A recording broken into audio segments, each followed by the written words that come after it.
Welcome to Pod Me If You Can, I'm David Farrell. Today on the show we're discussing the film Switching Channels, starring Kathleen Turner, Burt Reynolds and Christopher Reeve. Pardon me if you can. Movie reviews. Christy Colleran, played by Kathleen Turner, is a lead anchor and reporter for Satellite Network News, SNN. Her ex-husband and boss, John Sullivan, played by Burt Reynolds, sends her on a well-earned vacation where she meets Blaine Bingham, Christopher Reeve, and gets engaged. Now Christy wants to quit the business and marry Blaine right in the middle of Chicago's biggest trial, while John needs her because she's his best reporter, and as hard as it is to admit, he might still have feelings for her. Now this film was a commercial failure because it was budgeted for $18 million and made only $9 million at the box office. Problems I have are that Kathleen Turner's character falls in love with Blaine in 3 weeks, gets engaged, they've both been married before, her to Burt Reynolds' character, and they believe that they can get married in a couple of days.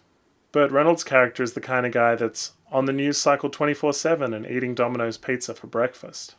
In his biography, Christopher Reeve claims this film's failure, along with Superman 4: The Quest for Peace, The Aviator from 1985 and Street Smart 1987, knocked him off the A-list in Hollywood, and he would have to audition for major roles for the rest of his career. Christopher Reeve also said he was in some kind of post-divorce depression, and he says he made a fool of himself in this movie. Now there's one scene I think he's referring to, and it's where his character goes up in an elevator and has like a real fear of heights. He is acting like a fool, and it takes Kathleen Turner's character turning up to get him out of the elevator. And he doesn't play it too well. I mean, I'd be a bit disappointed with my performance in this as well, but he is playing kind of the other man, not a central role.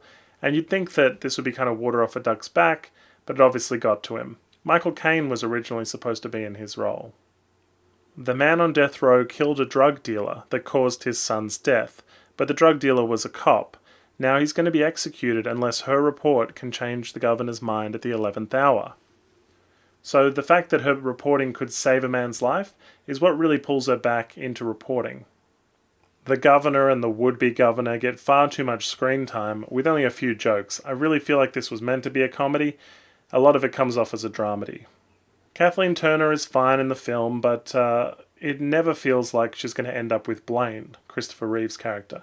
The entire time it feels like she's stuck with Burt Reynolds, that she can't give up reporting, that she's the best at it, and that when she saves this man's life on death row, that she's going to be pulled back towards that as a job.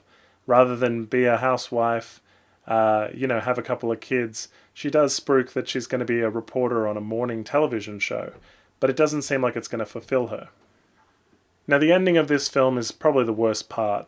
While all the reporters are going to videotape for posterity and for the news his execution, they're all invited in, and they're all there. It's the first televised execution in history. And so they're all there, but they overload the power.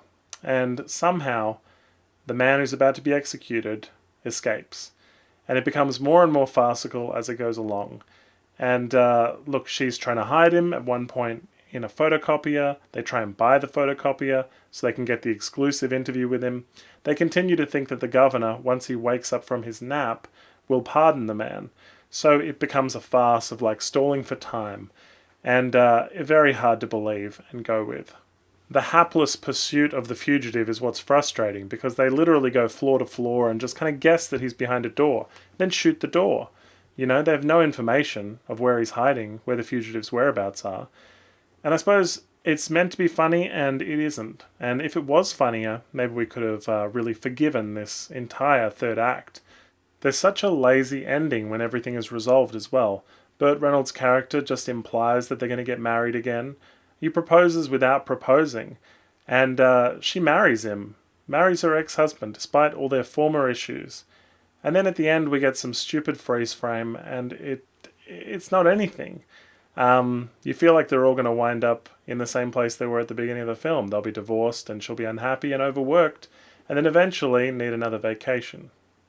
I think as well, maybe Kathleen Turner in the lead role as the woman they're both fighting over doesn't quite sell and stand up.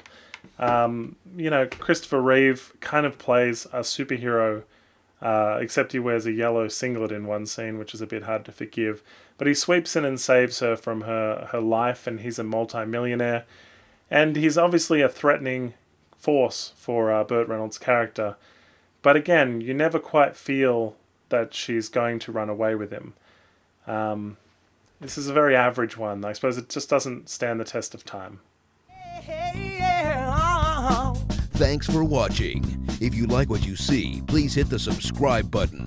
Like us on Facebook and follow us on Twitter. Check out our podcast at www.podmeifyoucan.com.